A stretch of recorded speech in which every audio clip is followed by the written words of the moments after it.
तो क्वेश्चन है, कोई ऑब्जेक्ट है जिसे किसी टावर से h हाइट पे कोई टावर है, वहां से उसे ऊपर की तरफ अपवर्ड डायरेक्शन में u वेलोसिटी से फेंका जाता है, तो उसे ग्राउंड तक पहुंचने में t1 टाइम लगता है।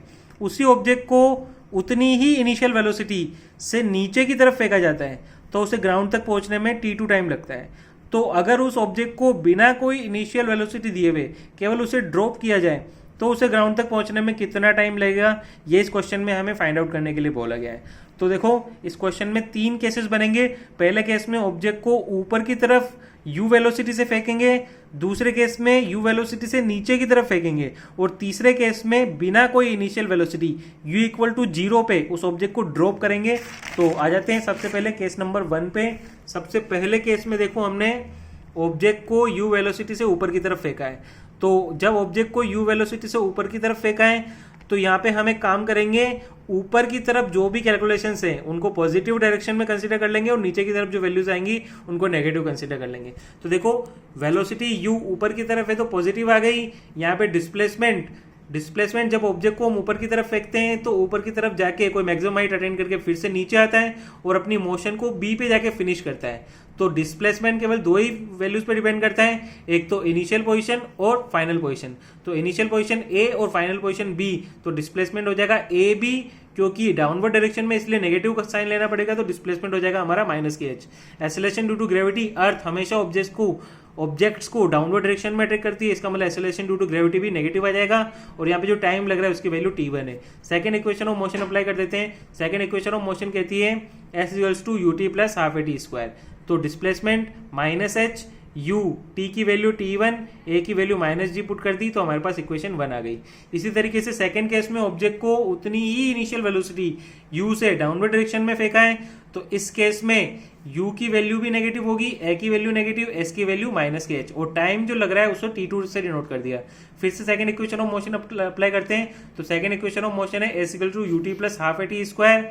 यहाँ पे s की वैल्यू -h पुट कर दी, t की वैल्यू t2, u की वैल्यू -ku और a की वैल्यू -kg। तो हमारे पास ये सेकंड इक्वेशन आ गई। इसी के साथ तीसरे केस में ऑब्जेक्ट को बिना कोई इनिशियल वेलोसिटी दिए हुए u इक्वल टू 0 पे ड्रॉप करेंगे, और ड्रॉप करने के बाद सपोज करते हैं कि उसे ग्राउंड तक पहुंचने में t टाइम लगता है, तो second equation of motion put करेंगे। तो सेकंड इक्वेशन में u की वैल्यू 0 पुट करने पर ये वाली टर्म गायब हो जाएगी, और s की जगह पुट कर देंगे -h इज इक्वल्स टू -12 मिल जाएगा।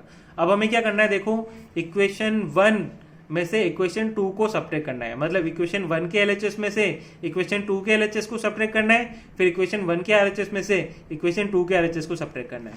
तो इक्वेशन 1 के LHS में से 2 के LHS को सब्ट्रैक्ट करेंगे तो -h में से -h सब्ट्रैक्ट होगा तो 0 बचेगा। तो इक्वेशन 1 और 2 को के LHS को सब्ट्रैक्ट करने पे 0 मिला। अब इक्वेशन 2 के RHS जो कि है ut1 minus half gt1 square, ut1 minus के हाफ gt1 स्क्वायर में से सब्ट्रैक्ट कर लेंगे इक्वेशन 2 के LHS को, माइनस के ut2 माइनस के हाफ gt2 स्क्वायर, माइनस के ut2 माइनस के हाफ gt2 के स्क्वायर। तो इसको सोल्व करते हैं, ut1 माइनस के half gt1 square minus minus plus ut2 plus half gt2 square. तो देखो यहाँ पे u कॉमन आ जाएगा, t1 प्लस t2 माइनस के हाफ g कॉमन लेने पे t1 स्क्वायर माइनस t2 का स्क्वायर हो जाएगा। तो इसको ले जाते हैं टर्म को उधर, तो माइनस की टर्म हो जाएगी उधर जाके प्लस, तो half g t1 plus t2 t1 minus t2, a square minus b square का फॉर्मूला होता है a plus b into a minus b, put कर दिया हमने, और ये वाली टर्म रह जाएगी t1 प्लस t2। तो t1 प्लस t2 से t1 प्लस t2 कैंसिल, और तो यहाँ से हमारे पास u की जो वैल्यू आई वो आ गई half g t1 minus t2। तो ये इक्वेशन 1 में पुट कर देंगे हम।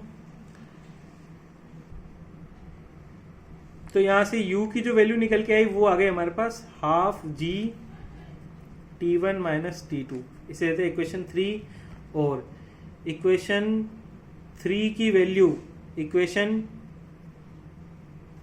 4 देनी पड़ेगी। इक्वेशन 4 की वैल्यू इक्वेशन 2 में पुट करते हैं, तो इक्वेशन 4 की वैल्यू इक्वेशन 2 में पुट कर देते हैं। देखो इक्वेशन 2 क्या है, माइनस के h is equals to minus k u T2 minus half g T2 का स्क्वायर।